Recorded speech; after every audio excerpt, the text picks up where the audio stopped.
At a press meet held at a Mytri Residency in Vijayawada's Gayatri Nagar, called money victim Chagarlapati Gayatri voiced deep anguish over harassment by the money lenders.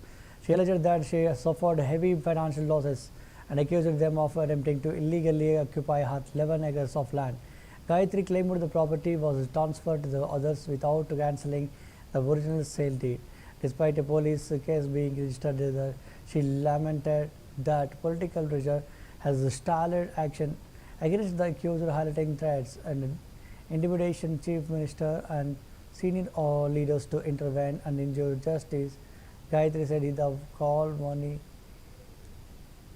operators were using rowdyism to influence officials, leaving her vulnerable. Her emotional play underscores the continuing menace of call money exploitation in Andhra Pradesh, where victims often face both financial ruin and social intimidation.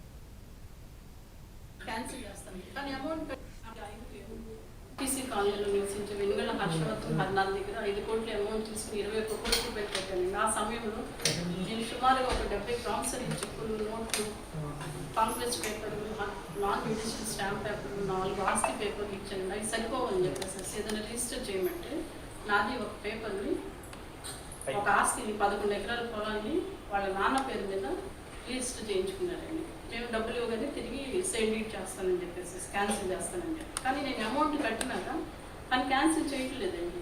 తిరిగి విసుగొచ్చి వాళ్ళు ఒక రోజు గొడవ పడి మా ఇంటి దగ్గర కొంచెం ప్రాబ్లం ఏంటంటే అటాక్ అయితే నేను అదే రోజు మే 27వ తారీఖున ఎఫ్ఐఆర్ కట్టానండి మాచవరం పిఎస్లో.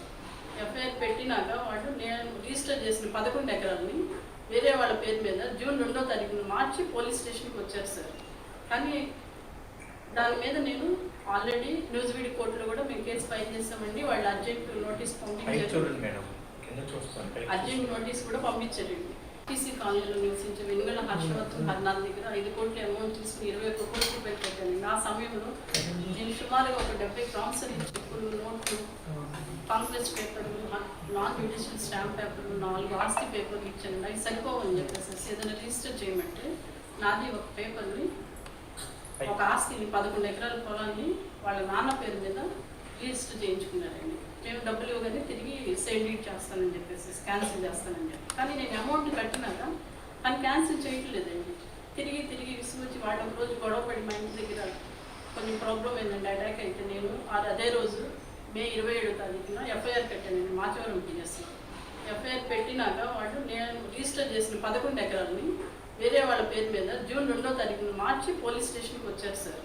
కానీ దాని మీద నేను ఆల్రెడీ న్యూస్ వీడియో కోర్టులో కూడా మేము కేసు ఫైల్ చేస్తామండి. వాళ్ళు అర్జెంట్ నోటీస్ పంపించారు, అర్జెంట్ నోటీస్ కూడా పంపించారండి. టీసీ కాలనీలో నివసించే వెనుగల హర్షవర్ధన్ హర్నాథ్ దగ్గర 5 కోట్ల అమౌంట్ తీసుకుని 21 కోట్ల రూపాయలు పెట్టాను. ఆ సమయంలో నేను సుమారుగా ఒక 70 ప్రామిసరీ చెక్కులు, నోట్లు, కాంప్లెక్స్ పేపర్లు, నాన్ జ్యుడిషియల్ స్టాంప్ పేపర్లు, 4 ఆస్తి పేపర్లు ఇచ్చాను. అవి సరిపోవని చెప్పేసి ఏదైనా రిజిస్టర్ చేయమంటే నాది ఒక పేపర్ని,